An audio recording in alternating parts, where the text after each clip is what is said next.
शिव पुराण के अनुसार भगवान शिव लोक कल्याण के लिए लिंग के रूप में वास करते हैं और भगवान शिव के 12 विग्रहों को 12 ज्योतिर्लिंग कहा जाता है। भारतवर्ष में ये 12 ज्योतिर्लिंग अलग अलग स्थानों पर स्थित हैं। इनमें सर्वप्रथम श्री सोमनाथ जी का स्मरण किया जाता है। श्रावण माह में ज्योतिर्लिंगों के दर्शन और पूजन के लिए बड़ी संख्या में श्रद्धालु उमड़ते हैं। मान्यता है कि भगवान शिव के ज्योतिर्लिंग के दर्शन मात्र से ही सभी कष्ट दूर हो जाते हैं और मोक्ष की प्राप्ति होती है। आइए एक नजर डालते हैं परम पवित्र 12 ज्योतिर्लिंगों से जुड़ी कथाओं पर। सोमनाथ ज्योतिर्लिंग घटाव गुजरात के सौराष्ट्र क्षेत्र में जूनागढ़ के पास वेरावल के समुद्र तट पर एक विशाल मंदिर में श्री सोमनाथ ज्योतिर्लिंग है। कहा जाता है कि यहाँ भगवान शिव जी ने चंद्रमा को दक्ष प्रजापति के शाप से मुक्त किया था। इसी स्थल पर भगवान श्री कृष्ण ने एक शिकारी के तीर से अपने तलवे को बिंदवाया था और अपनी सांसारिक लीला समाप्त की थी। सोमनाथ जी का मंदिर अपने वैभव और समृद्धि के लिए भी विख्यात रहा है। इस मंदिर को कई बार देशी घटाव विदेशी हमलावरों ने भी अपना निशाना बनाया। श्री सोमनाथ ज्योतिर्लिंग के बारे में जो कथा कही जाती है वो इस प्रकार है। घटाव ब्रह्मा के पुत्र दक्ष प्रजापति ने अपनी 27 नक्षत्र कन्याओं का विवाह चंद्रमा से एक साथ ही किया था, परंतु चंद्रदेव की पसंद रोहिणी थी। रोहिणी की अन्य बहनें चंद्रदेव की ओर से अनदेखी किए जाने से दुखी रहती थी। जब दक्ष प्रजापति तक ये बात पहुंची तो उन्होंने चंद्रदेव को सभी से समान व्यवहार करने के लिए समझाया, लेकिन जब चंद्रदेव पर कोई असर नहीं पड़ा तो दक्ष ने चंद्रदेव को क्षय रोग से ग्रस्त हो जाने का शाप दे दिया। इससे चार में चांदनी फैलाने का उनका काम रुक गया। सभी जीव कष्ट उठाने लगे और दया की पुकार करने लगे। चंद्रदेव ने सभी देवताओं, महर्षियों आदि को अपनी मदद के लिए पुकारा, परंतु कोई उपाय नहीं मिला। इससे असहाय देवता चंद्र को लेकर ब्रह्मा जी की शरण में पहुँचे। ब्रह्मा जी ने चंद्रमा को अन्य देवताओं के साथ प्रभास क्षेत्र में सरस्वती के समुद्र से मिलन स्थल पर जाकर मृत्युंजय भगवान शिव की आराधना करने को कहा। इस पर चंद्रमा ने प्रभास क्षेत्र में देवताओं के साथ जाकर 6 मास तक 10 करोड़ महामृत्युंजय मंत्र का जाप किया। चंद्रदेव की आराधना से प्रसन्न होकर भगवान शिव और माता पार्वती वहां प्रकट हुए और चंद्रदेव को अमरता का वरदान दिया। दक्ष के शाप का असर उन्होंने यह वरदान देकर कम कर दिया कि महीने के 15 दिनों में चंद्रदेव के शरीर का थोड़ा घटाव थोड़ा क्षय घटेगा और इन 15 दिनों को कृष्ण पक्ष कहा जाएगा। बाद की 15 तिथियों में रोज चंद्रदेव का शरीर थोड़ा घटाव थोड़ा बढ़ते हुए 15वें दिन पूरा हो जाएगा। इन 15 दिनों को शुक्ल पक्ष कहा जाएगा।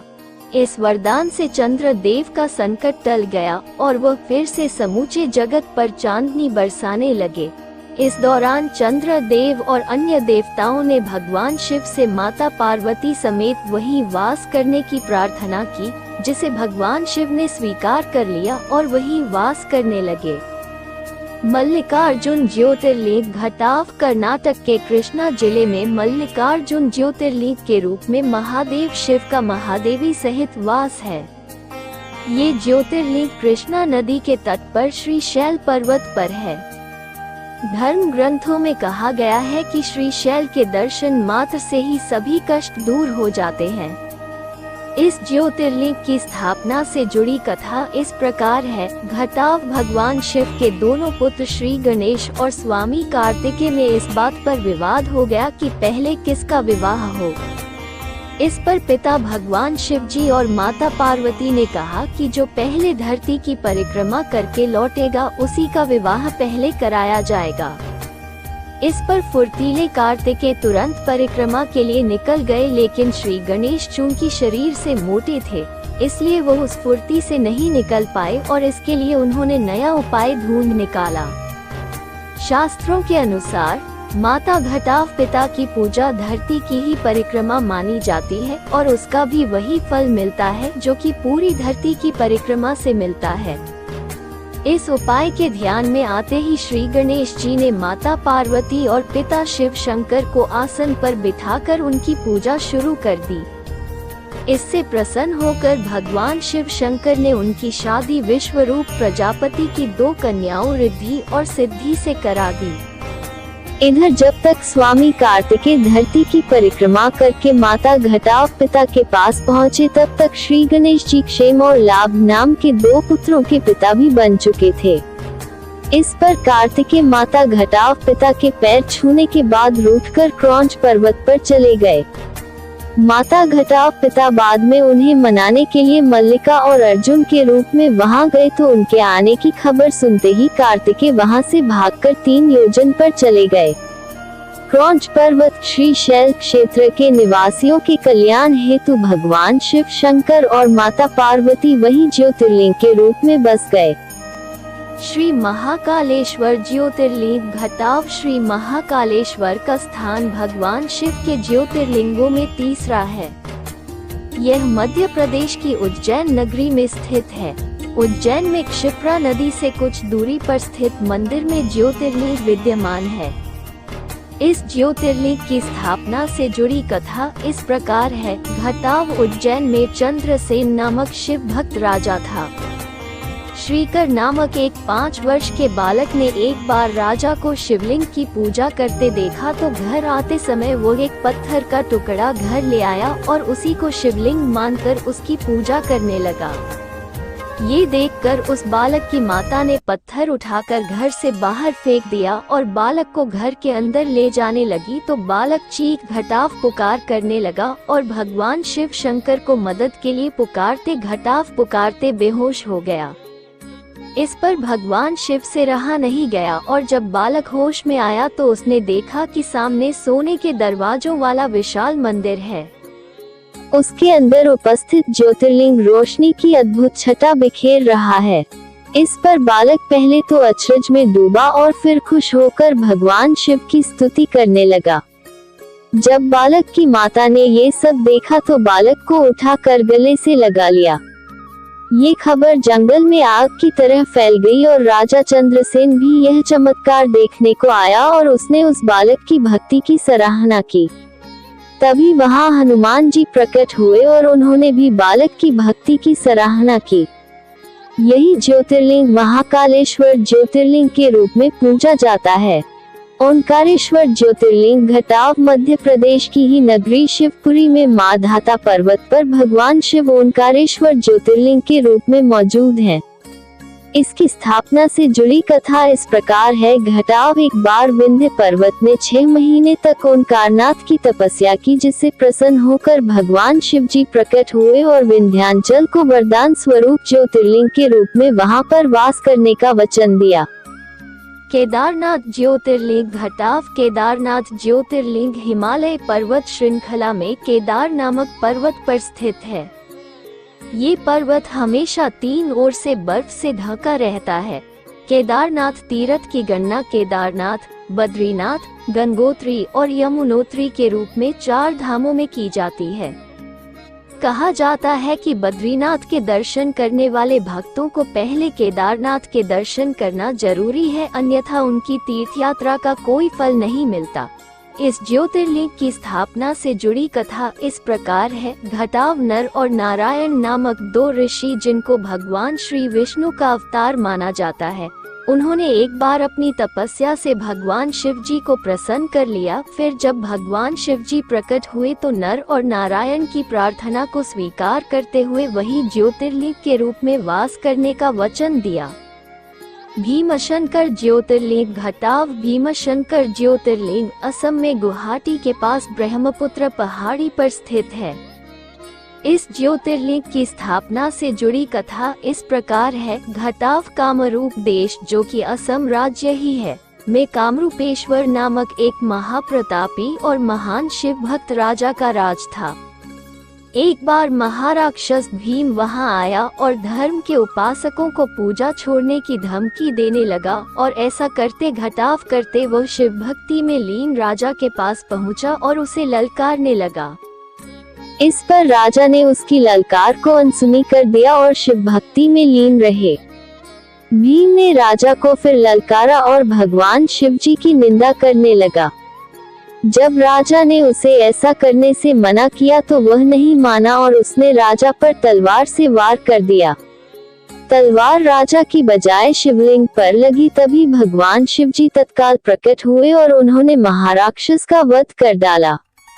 इस पर ऋषियों और मुनियों ने भगवान शिव से वहां ज्योतिर्लिंग के रूप में वास करने की प्रार्थना की तो शिव जी मान गए।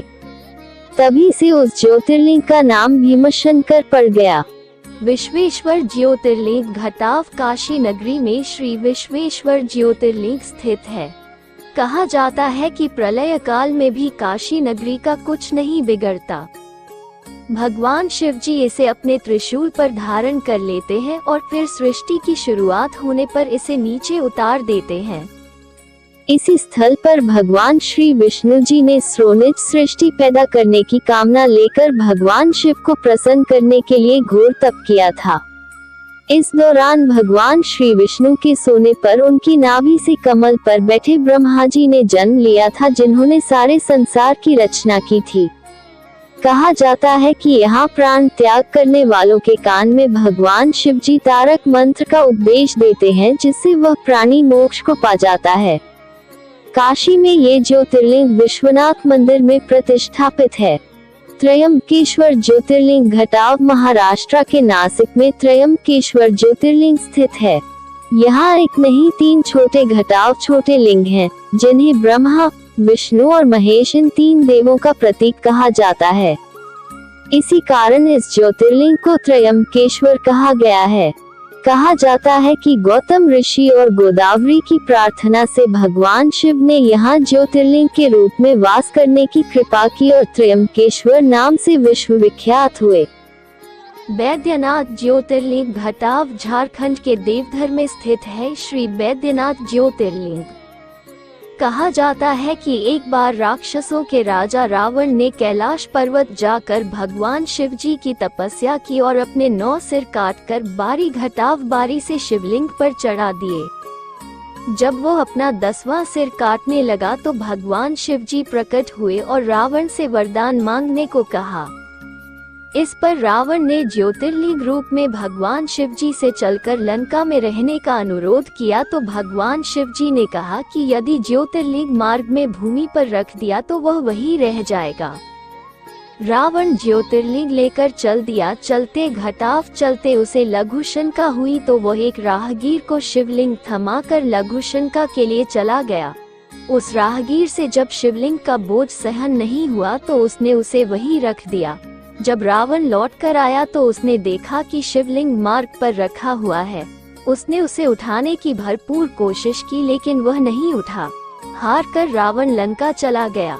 उसके जाने के बाद ब्रह्मा, विष्णु और अन्य देवतागण वहां पधारे और उन्होंने पूजा घटाव अर्चना के बाद उसी स्थान पर ज्योतिर्लिंग की प्रतिष्ठा कर दी। नागेश्वर ज्योतिर्लिंग घटाव नागेश्वर ज्योतिर्लिंग गुजरात के द्वारका के द्वारुकवन में स्थित है। इस ज्योतिर्लिंग की स्थापना से जुड़ी कथा इस प्रकार है। घटाव सुप्रिय नामक एक वैश्य भगवान शिव जी का अनन्य भक्त था। एक बार जब वह नौक पर सवार होकर कहीं जा रहा था तो दारुक नामक राक्षस ने उस पर आक्रमण कर दिया और सुप्रिय तथा उसके साथी यात्रियों को पकड़कर अपनी पुरी ले जाकर जेल में बंद कर दिया। सुप्रिय जेल में भी शिव भक्ति में ही लीन रहता था। इसकी खबर जब दारुक को मिली तो वह वहां आकर सुप्रिय को डांटने और फटकारने लगा। जब सुप्रिय पर इसका कोई असर नहीं पड़ा तो दारुक ने अपने सेवकों से उसकी हत्या करने को कह दिया। इस पर भी सुप्रिय तनिक भी विचलित नहीं हुआ। ये सब जब भगवान शिव जी से नहीं देखा गया तो वह कारागार में ही सोने के चमकते हुए सिंहासन पर ऊंचे ज्योतिर्लिंग के रूप में प्रकट हुए। उन्होंने सुप्रिय को अपना पाशुपात नामक अचूक अस्त्र भी दिया और दर्शन देकर अंतर्ध्यान हो गए। सुप्रिय ने इस अस्त्र से राक्षस का वध कर दिया और शिवधाम को चला गया। भगवान शंकर के आदेशानुसार इस ज्योतिर्लिंग का नाम नागेश्वर ज्योतिर्लिंग रख दिया गया। रामेश्वर ज्योतिर्लिंग घटाव सेतुबंध रामेश्वर ज्योतिर्लिंग की स्थापना स्वयं मर्यादा पुरुषोत्तम भगवान श्री राम ने की थी। श्री राम जब लंका पर चढ़ाई करने के लिए समुद्र तट पर पहुँचे तो वहाँ पानी पीने लगे। तभी आकाशवाणी सुनाई दी, घटाव, मेरी पूजा किए बगैर जल पीते हो। इस वाणी को सुनकर भगवान श्री राम ने तट की रेत से ही वही लिंग मूर्ति बनाए और शिवजी की आराधना करने लगे। तभी भगवान शिवजी प्रसन्न होकर वहां प्रकट हुए तो श्री राम जी ने रावण पर विजय का आशीर्वाद मांगा, जो शिवजी ने सहर्षि दे दिया। श्री राम जी ने संसार के उपकार के लिए भगवान शंकर जी से ज्योतिर्लिंग के रूप में सदैव वहां वास करने का वचन भी ले लिया। इस प्रकार रामेश्वरम ज्योतिर्लिंग की स्थापना हुई। धुष्मेश्वर ज्योतिर्लिंग घटाव महाराष्ट्र के औरंगाबाद में इल्रा गुफाओं के पास स्थित है। श्री धुष्मेश्वर ज्योतिर्लिंग।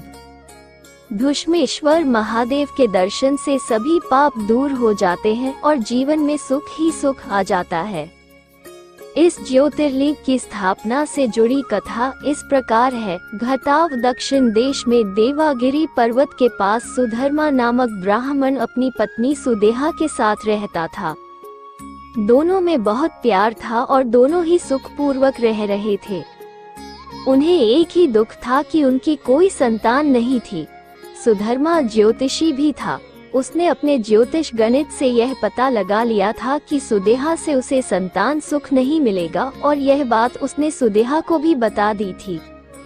ऐसे में सुदेहा ने अपनी बहन धुष्मा से दूसरा विवाह करने का प्रस्ताव अपने पति के समक्ष रखा तो पहले तो सुधर्मा ने मना कर दिया, लेकिन बाद में वह सुदेहा की जिद के आगे मान ही गया। धुष्मा भी अच्छे संस्कारों वाली थी। वह नित्य 101 पार्थिव शिवलिंग बनाकर उनका विधिवत पूजन कर उन्हें जल में प्रवाहित करती थी। भगवान शिवजी की कृपा से कुछ ही दिनों में धुष्मा गर्भवती हो गई और उसे पुत्र रत्न की प्राप्ति हुई। पूरा परिवार खुश हो गया, लेकिन कुछ दिनों बाद सुहेहा को अपना बांझपन खलने लगा और उसे सौतिया डाह सताने लगी। जैसे धुष्मा का पुत्र बड़ा होता गया वैसे सुदेहा की जलन भी बढ़ती गई। धुष्मा का पुत्र जवान हो गया और उसका विवाह भी हो गया। सुदेहा अब स्वयं को असुरक्षित मानने लगी। वो सोचती रहती कि धुष्मा का पुत्र और उसकी पत्नी उसकी सारी संपत्ति हड़प लेंगे। एक दिन जब रात में धुष्मा का पुत्र अपनी पत्नी के साथ सो रहा था, तभी सुदेहा ने उसे मार डाला और उसका शव उसी तालाब में ले जाकर डाल दिया जिसमें धुष्मा रोज पार्थिव शिवलिंगों को प्रवाहित करती थी। सुबह धुष्मा की बहू ने अपने पति को गायब पाया और बिस्तर पर खून देखा तो वह रोने लगी, लेकिन धुष्मा अपने नित्य कार्यों में लगी रही और उसने 101 पार्थिव शिवलिंग बनाकर उनकी पूजा की और उन्हें तालाब में छोड़ने ले गई। तालाब में शिवलिंगों को प्रवाहित करने के बाद जब वह घर लौटने लगी तो उसने देखा कि तालाब में से उसका पुत्र जीवित होकर बाहर निकल आया। इस सारी घटना को धुष्मा ने भगवान शिव की ही लीला मानी। इस पर प्रसन्न होकर भगवान शिव प्रकट हुए और उन्होंने धुष्मा से वर मांगने को कहा तो धुष्मा ने कहा कि भगवान आप यहीं इसी स्थान पर सदा के लिए वास करें, मैं आपसे ऐसा वरदान मांगती हूँ, तभी ऐसा ही होगा। कहकर भगवान शिवजी ज्योतिर्लिंग के रूप में बदल गए और धुष्मा ने उनकी विधिवत प्रतिष्ठा कर दी।